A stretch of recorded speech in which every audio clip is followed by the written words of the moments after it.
jest naprawdę niesamowita chwila. Otwieramy pierwszą wystawę w zmodernizowanym budynku Galerii Miejskiej Arsenał w Poznaniu.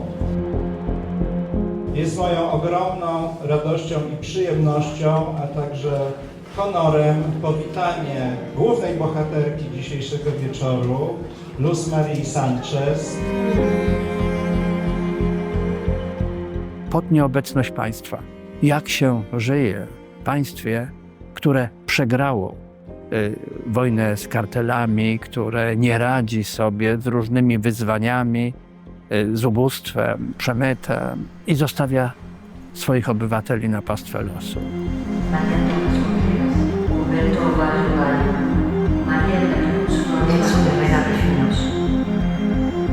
On the -1 floor, you will find two main pieces. One is 2,487. It's 2,487 sound files. Each sound file is the name of a person that died trying to cross the Mexico-US border. It's a generative installation, that is always giving you different names all the time out of a 16-channel piece. Marcelino Luna Cabrales, Héctor Carrizosa López. We have a diaspora is another piece that I did in the same time, and I work in the riverbank of the U.S. side of the border with Mexico. That is in the side of the Rio Grande, Rio Bravo. That is the river that divides Mexico from the U.S. When people cross this river trying to get to the United States, they generally put their clothes, their dry clothes and documents or medicines, important items inside of a bag. And when they cross the river, they take that bag open and then they change. And so I took pictures of how I found all these objects on the United States shore.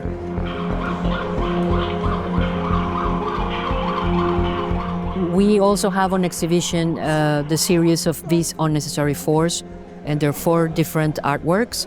You can find as number 1, 100 sculptures that mimic a realistic gun. They're made of plastic, the kind of a polymer that you do with 3D printing. The visitor can take them and listen because each one of these is a sound device, it's a sound sculpture.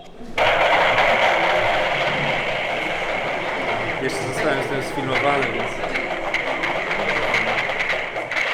The sound is taken from real shootings happening in different parts of Mexico. The civilians record it with their cell phone and then they put it up in YouTube. I just choose carefully the sounds of all these shootings. I didn't edit them. And the idea is also to understand the situation of violence it permeates every part of our daily life. Everybody can be in the middle of this extremely violent situation.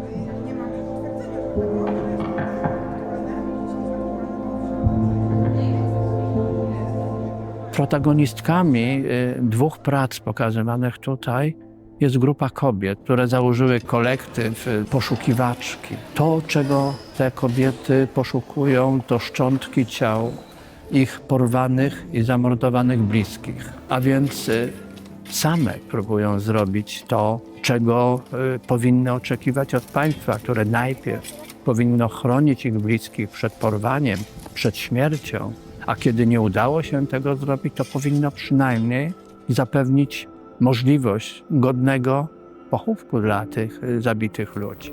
Nic z tego państwo nie było w stanie zaoferować społeczeństwu.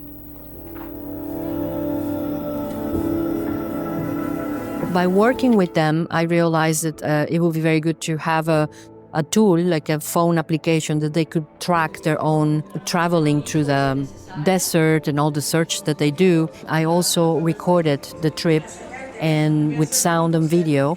And after that, I kind of built a sound installation. If you come to the exhibition space, you will find a ring. You will be surrounded by these speakers, loudspeakers. And then you go in the middle and you can touch any of the 3 parts of the piece and you can hear them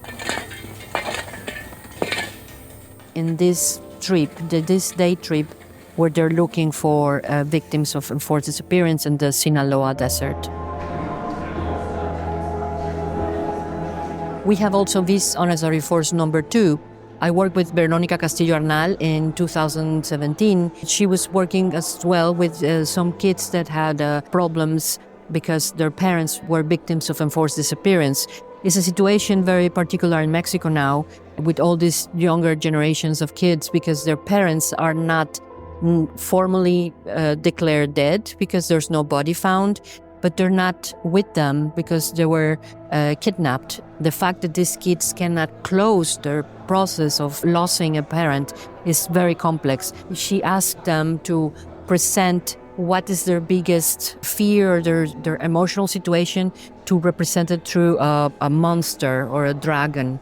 That's why we have all these drawings of dragons, and that's how they're dealing with their trauma.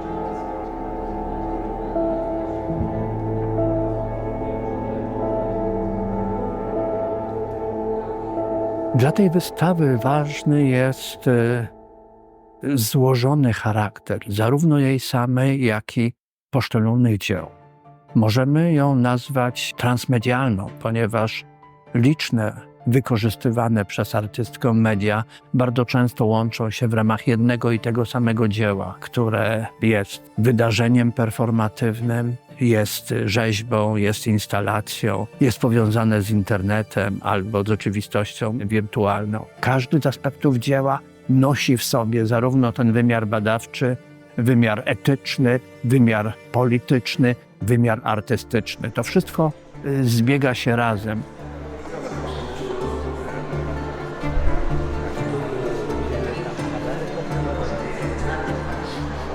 When you visit the exhibition in the first floor, you will find a big installation called Power Room. There's 3 main areas you're invited to visit. You go through a long corridor and then you will see a screening of something that looks like a television program of some sort.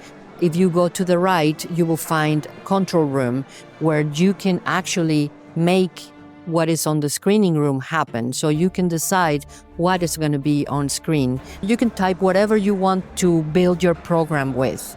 And then after you select 1, 2 to 4 videos, you go to the switcher area where you, like in a television studio, you can choose which things you want first and later. And when you press program, that is going to go to the big screen in the gallery, but it's also going to go out live on YouTube feed. So you are actually making this program happen.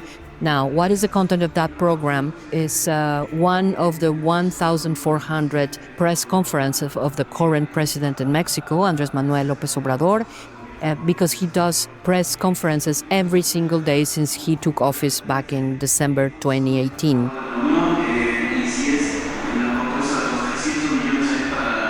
Of course, the whole installation of Power Room speaks about propaganda, power, and democracy. In the back of control room, there's a small space called the presidential room. And there you can find 2 monitors with videos of a real program in Mexico of a clown called Broso, which is one of the few critical figures against administration. But really, dealing with power doesn't happen there. Happen on the press conference